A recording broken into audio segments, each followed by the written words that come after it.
time to share this revelation with you. A prophetic reminder that the Lord gave me earlier this year, along with a strategy.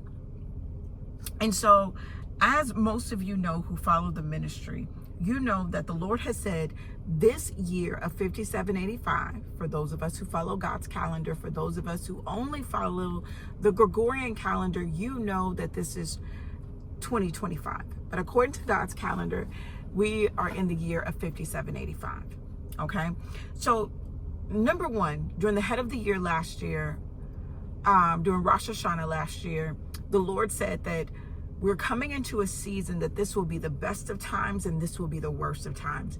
And when I tell you that has been so true, it has been so true. In January of this year, the Lord also had me send a message to my family to tell them, get your affairs in order. Don't allow loose ends to linger. Like, if there's some business that you need to take care of that business.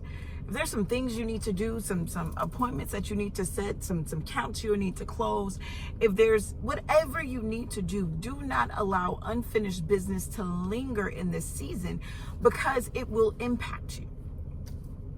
And here we are in the month of Av, or going into the month of August, and when I tell you, that has been so true. And so I want to also give you this prophetic reminder to take care of your business. It's like sometimes we expect God's grace to cover everything, but there is some things that we should be covering. Allow grace to take care of the other things that are outside of our control. But there are things that you and I can take care of. There's business things, administrative things that we should do. There's businesses that you should have started, the books that you should have written, the connections that you should have made, the places that you should have gone. Do not continue to allow unfinished business to linger.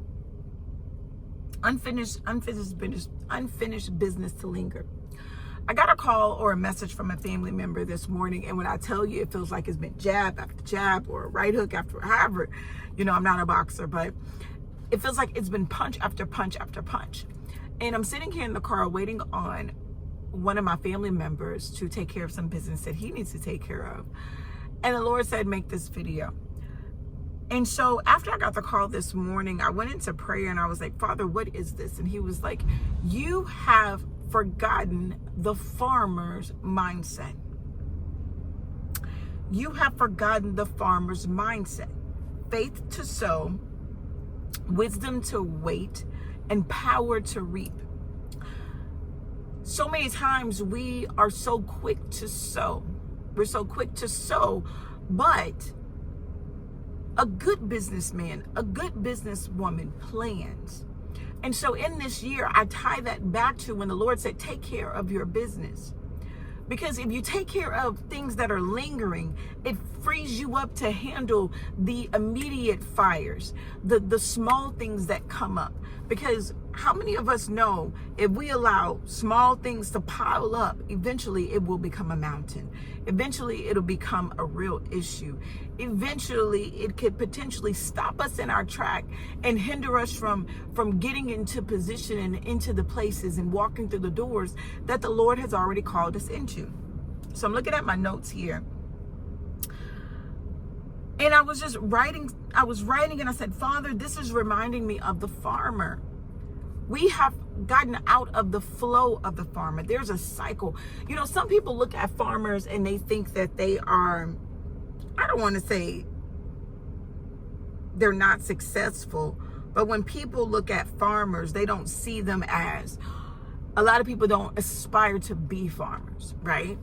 But when I look at a farmer, I see a very faithful person, a person who has patience, a person who plans, a person who understands the earth, a person who understands the power of co-creating with God. And so a farmer, and I'm getting ready to wrap up, a farmer represents divine partnership with God. Their lifestyle mirrors the spiritual postures believers must adopt, such as discipline, faith, obedience, and stewardship. They don't just work with the earth. They co-create with heaven and earth.